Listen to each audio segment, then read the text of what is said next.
Hi there, welcome to another episode of Walking Talking Bipolar. Today I'm going to talk about the strategies that have kept me well for the last 8 years. The last time I was in a mental hospital was in 2016, and since then I haven't had a proper bipolar episode, which I'm very grateful for. And these are some of the reasons why. Strategy number 1, the ketogenic diet. I think this has had the single biggest positive impact on my physical and mental health of any of the strategies. I added this to my arsenal of weaponry about 2.5 years ago.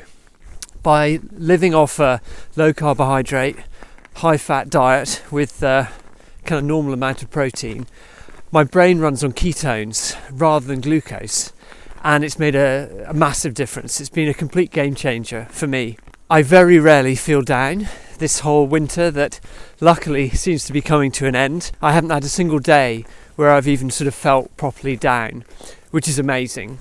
I also find that the diet just gives me a kind of mental clarity, and it's like it relaxes my brain.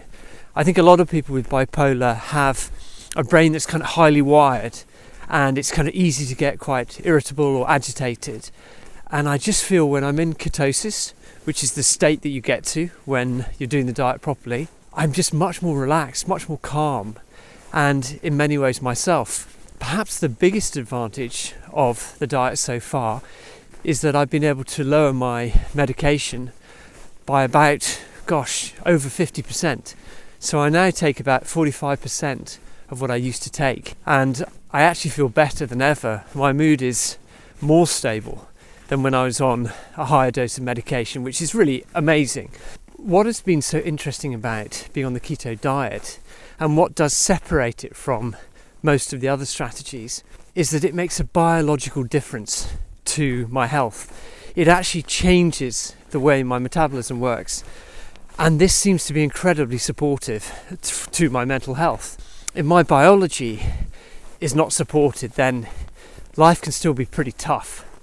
But with the keto diet, and it seems to work for quite a lot of people, it just gives me that stability and that sort of ability to be happy without having to sort of struggle and always protect my mental state, which I think is something that a lot of people can relate to.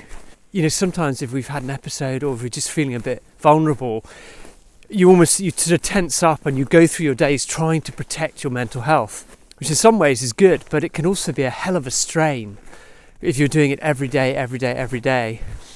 And doing the keto diet, I've found that I can rely on the diet rather than myself to sort of hold it together. And that's been fantastic. The second strategy that has made a huge difference for me, particularly because I got diagnosed with bipolar in 1993, was taking lithium carbonate. Now, after 30 years of taking a pretty strong psychiatric medication, there's a lot of disadvantages. The side effects are really quite bad. It's giving me problems with my thyroid, and clearly it puts kidneys under a lot of strain. So fortunately I've been able to reduce that, but it would not be fair to make this video without crediting lithium for keeping me stable for long periods of time. Of course, there were some big mental disadvantages too. On the higher doses, I completely lost touch with all my emotions. So I lived, in some ways I lived a bit like a zombie internally, where I didn't feel anything. I didn't feel love for people. I didn't feel anger, even though I quite often appeared angry. Pretty big price to pay. But I was put on it 30 years ago, and it was a different world then. Now, the third strategy has been talking to therapists. For me, it's been psychotherapy, because that's what I've been offered, and having a good psychotherapist to just chat to talk about my worries, to get clarity on challenges that I face in life, just to have someone nice and friendly and wise to talk to has made a huge difference.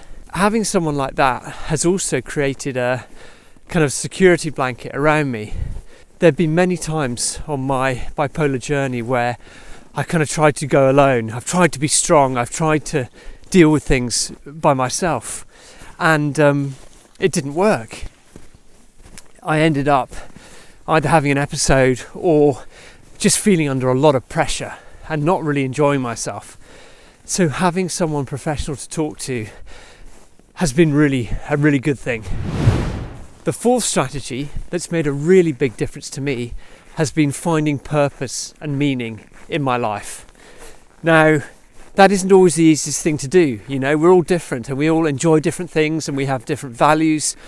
But for me, giving to other people and feeling that I'm making a positive contribution has been massive. It's been amazing, because what it's done is it's allowed me to take something as horrible and shitty and negative as bipolar and use my sort of negative experiences to help other people and hopefully inspire other people.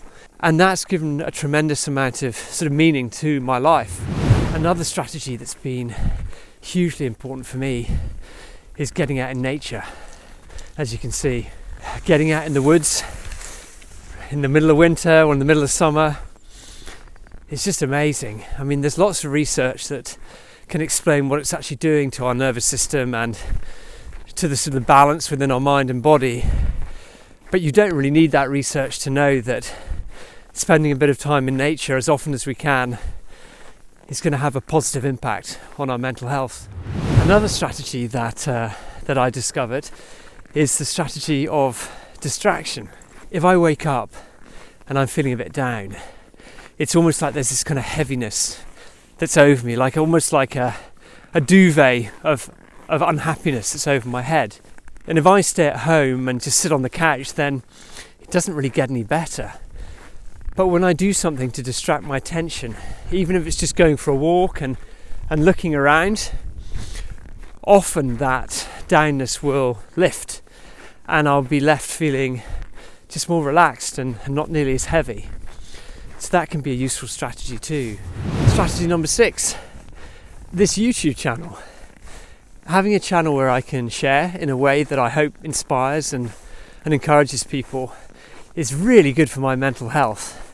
You know, just to kind of be able to speak my mind and share what I've discovered and know that some people are going to watch it and appreciate it is a really cool thing to do, and it's something that's made a big difference to my mental state. Another strategy that's been incredible for me is hanging out with good friends and people who care about me, are nice to me and make me laugh and interest me. It's incredible how sociable we humans are, and I know some of us don't think we're very sociable, but even if it's just having a good friend in the corner of the room and you're not talking to them, it seems to make a really positive difference to me anyway. And it's not like we have to have loads of friends. It's not like we have to go to parties and be super dynamic and sociable. Even just one or two good friends or a partner who we love and who's loving towards us can make a tremendous difference. So I reckon I've got loads more strategies. When I started making this video, I thought I would just talk about 4. So over the course of the next few weeks, hopefully I'll make a few more of these videos with strategies that might work for you, and you might already be using them and enjoying them. And if you can think of any, please write them in the comments below. That would be great. If you would like to know more about my journey with the ketogenic diet, then please click on this video at the end.